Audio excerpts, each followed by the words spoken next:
Hey everyone, welcome back to my channel. तो today we are going to discuss about RNA interference. आपने बहुत बार RNA I technology के बारे में सुना होगा, उसी के बारे में आज हम डिस्कस करने वाले हैं। हम ये डिस्कस करेंगे कि RNA आई होता क्या है और कौन कौन से RNAs हैं जो इस प्रोसेस को करने में हेल्प करते हैं।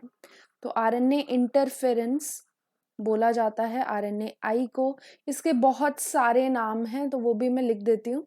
RNA I is also known as PTGS. PTGS किसे बोलते हैं? Post transcriptional gene silencing.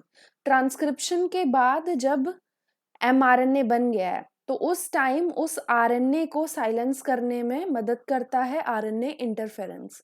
नाम से ही पता चल रहा है ये आरएनए को इंटरफेयर करता है ताकि वो प्रोटीन ना बना सके। क्लियर है?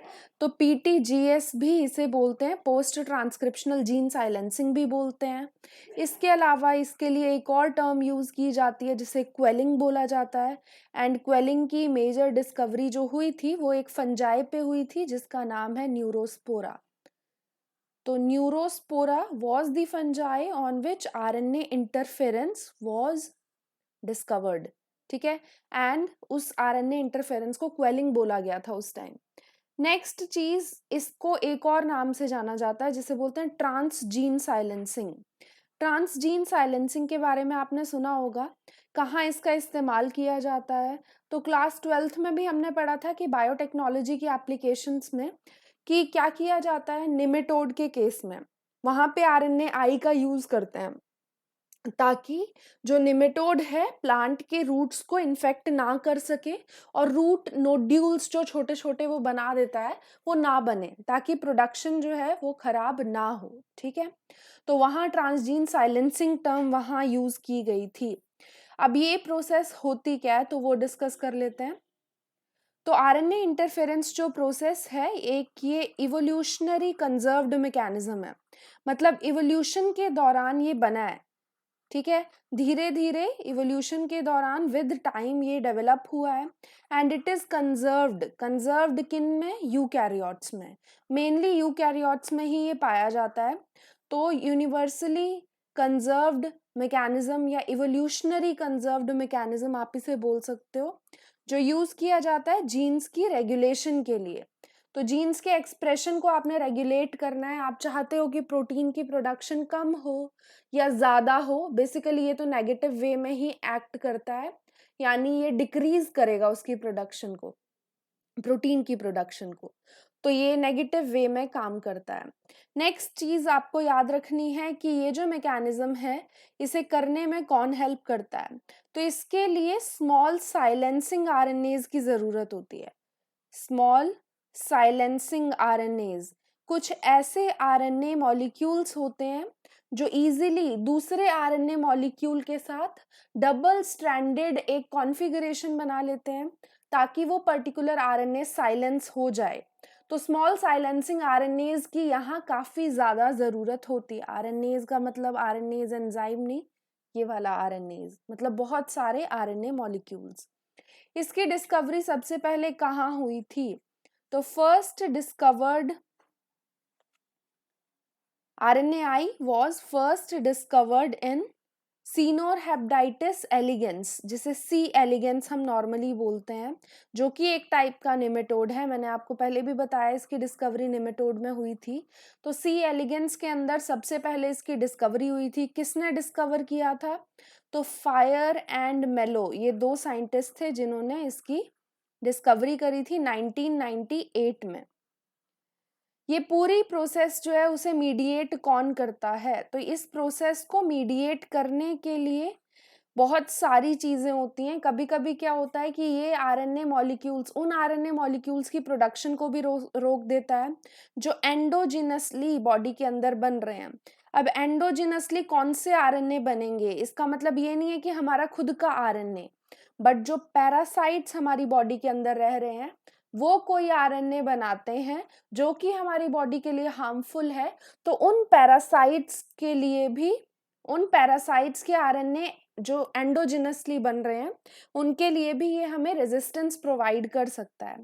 इसके अलावा ये क्या करता है?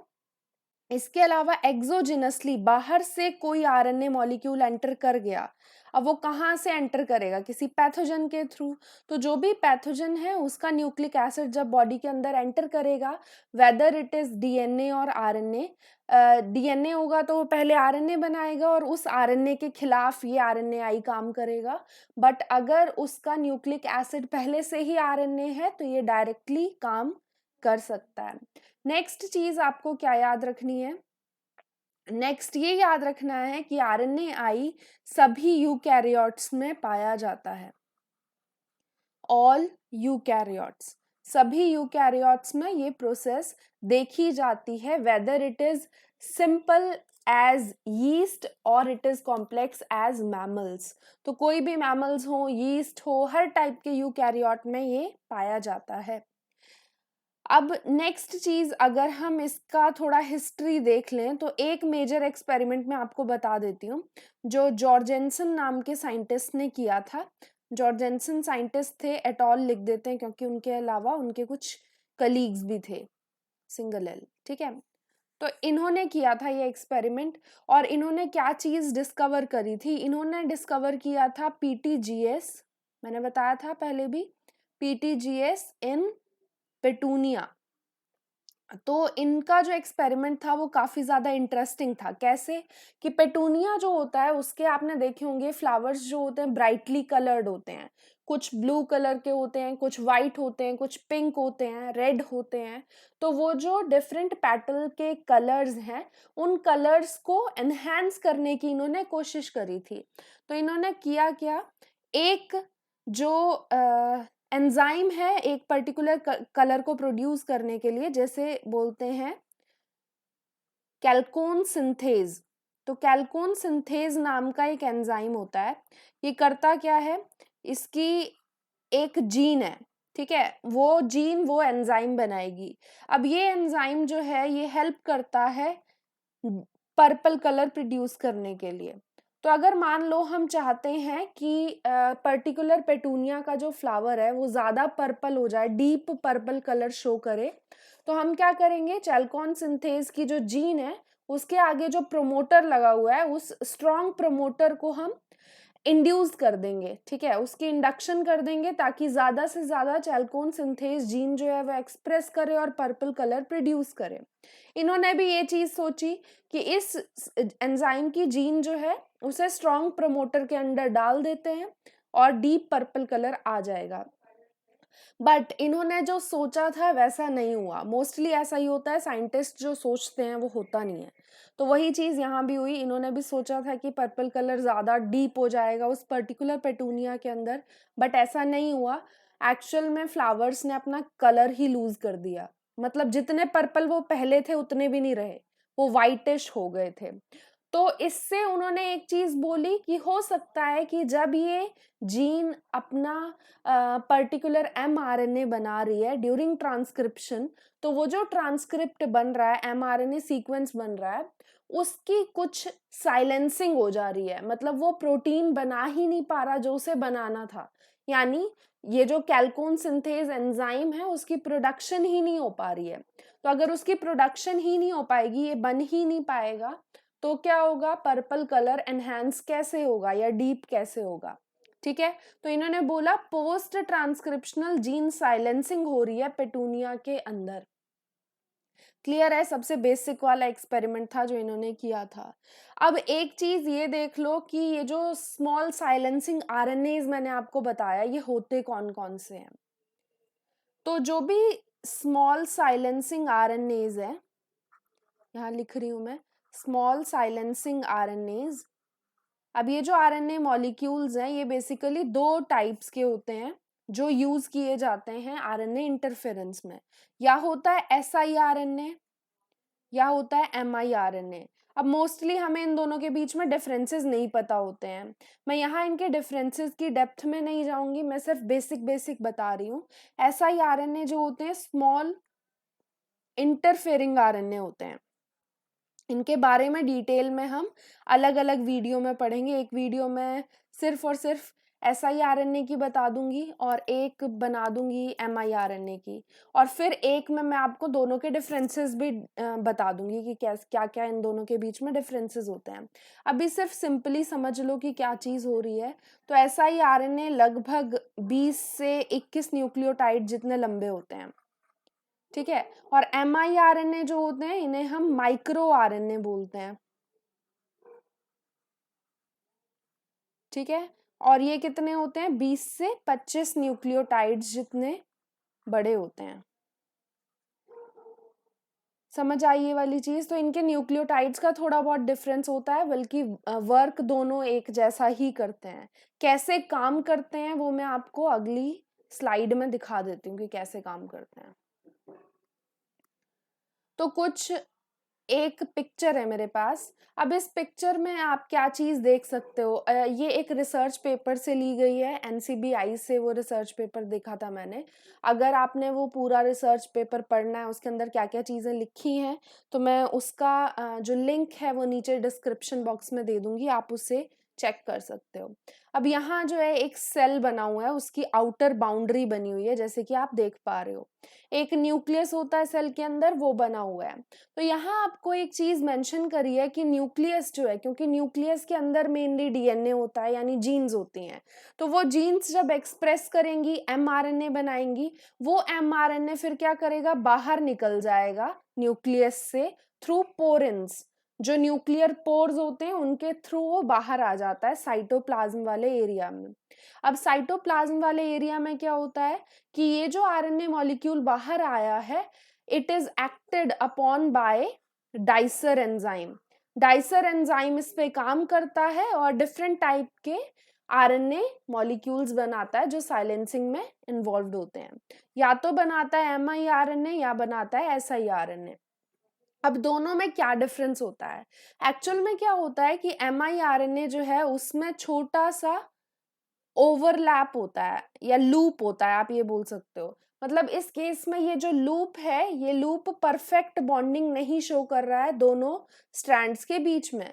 अब इस लूप की वजह से ही जब इसका ये स्ट्रैंड एक पर्टिकुलर RNA से बाइंड करता है, जैसे ये RNA है, इससे बाइंड करेगा, तो यहाँ मिस मैच प्रोड्यूस होगा या इम्परफेक्ट मैच प्रोड्यूस होगा एक पर्टिकुलर रीजन में।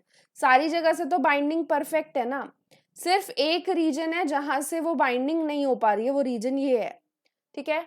अब इस इम्परफेक्ट मैच की वजह से ट्रांसलेशन ब्लॉक हो जाती है, क्योंकि क्या होगा, राइबोसोम्स आके बाइंड नहीं कर पाएंगे प्रॉपरली, तो ट्रांसलेशन ब्लॉक हो जाएगी। mRNA स्टेबल रहेगा बट प्रोटीन नहीं बनेगा। तो इस केस में प्रोटीन नहीं बनता है, miRNA के केस में प्रोटीन नहीं बन पाता है।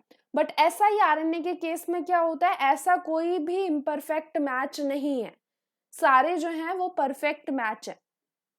तो उसकी वजह से क्या होगा कि जब भी वो किसी पर्टिकुलर RNA मॉलिक्यूल से बाइंड करेंगे, तो परफेक्ट मैच बनने की वजह से कोई और पर्टिकुलर एंजाइम्स को यहाँ पे भेज दिया जाएगा, और जिस भी लोकेशन पे वो बाइंड करेंगे उस लोकेशन से उस टारगेट RNA को वो क्लीव कर देंगे बीच में से। तो यहाँ पे ट्रांसलेशन ब्लॉक हो रही है, यहाँ पे mRNA क्लीव हो रहा है, प्रॉपरली क्लीव हो रहा है। क्लियर है ये वाली चीज। ऐसे ही miRNA और siRNA काम करते हैं, इनकी फॉर्मेशन कैसे होती है, कैसे ये एक्चुअल में फंक्शन करते हैं, वो सब चीजें हम अलग से पढ़ेंगे, जैसे मैंने आपको बताया। अब लास्ट चीज ये देख लेते हैं कि इनका कहाँ कहाँ एप्लीकेशन होती है, RNAi का कहाँ कहाँ इस्तेमाल किया जाता है। तो RNAi की एप्लीकेशन जो होती है वो थेराप्यूटिक्स में होती है, मतलब बहुत सारी थेरेपीज करने के लिए, बहुत सारी थेरेपीज करने के लिए इसका इस्तेमाल किया जाता है, बहुत सारी डिजीजेस के क्योर करने के लिए, जैसे एपिलेप्सी है, कैंसर है, बहुत सारी डिजीजेस के क्योर के लिए इसका इस्तेमाल किया जाता है। इसके अलावा इसका इस्तेमाल करते हैं ट्रांसपोजोन रेगुलेशन में। तो ट्रांसपोजोन्स जो होते हैं, जंपिंग जीन्स जिन्हें हम बोलते हैं, उनको रेगुलेट अगर हमने करना है, मतलब वो मूव ना करें ज्यादा इधर से उधर, तो उनको भी हम रेगुलेट कर सकते हैं इनकी हेल्प से, RNAi की हेल्प से। इसके अलावा डिफेंस में इसका काफी ज्यादा इस्तेमाल किया जाता है, ठीक है। बॉडी का जो नेचुरल डिफेंस होता है वो मोस्टली आरएनए पे ही डिपेंडेंट होता है। अब हम ऐसा तो नहीं बोल सकते कि सभी पैथोजेंस के पास आरएनए होता है, जेनेटिक मटेरियल, ठीक है।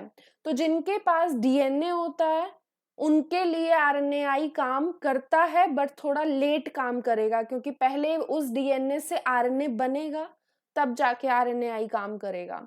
बट डिफेंस ये मोस्टली काम करता है वायरसेस के रिस्पेक्ट में, क्योंकि वायरसेस जो आरएनए वायरसेस होते हैं मोस्टली, जब वो हमें इन्फेक्ट करते हैं तो उनके पास पहले से ही आरएनए है, तो वो क्या करेंगे, उस आरएनए को डायरेक्टली क्लीव कर देगा वो एमआईआरएनए या एसआईआरएनए। क्लियर है ये वाली चीज? तो यहाँ पे थोड़ा डिले नहीं हो रहा है, जल्दी से ही डिफेंस मिल जा रहा है हमारी बॉडी को। क्लियर है? तो आज की वीडियो में हमने डिस्कस करा कि आरएनए इंटरफेरेंस कैसे काम करता है। आगे आने वाली वीडियोस में हम डिस्कस करेंगे कि what is the difference between siRNA and miRNA, और एमआईआरएनए और एसआईआरएनए कैसे फंक्शन करते हैं majorly, and how are they produced. ये सब चीजें हम अलग वीडियो में डिस्कस करेंगे। आई होप कि आज का जो सिंपल सा आरएनए के जो बेसिक्स थे वो आपको क्लियर हो गए हो। अगर कोई भी डाउट है तो कमेंट सेक्शन में मुझे ज़रूर बताइएगा, ताकि मैं उसे जल्दी से जल्दी क्लियर कर सकूं। Thank you.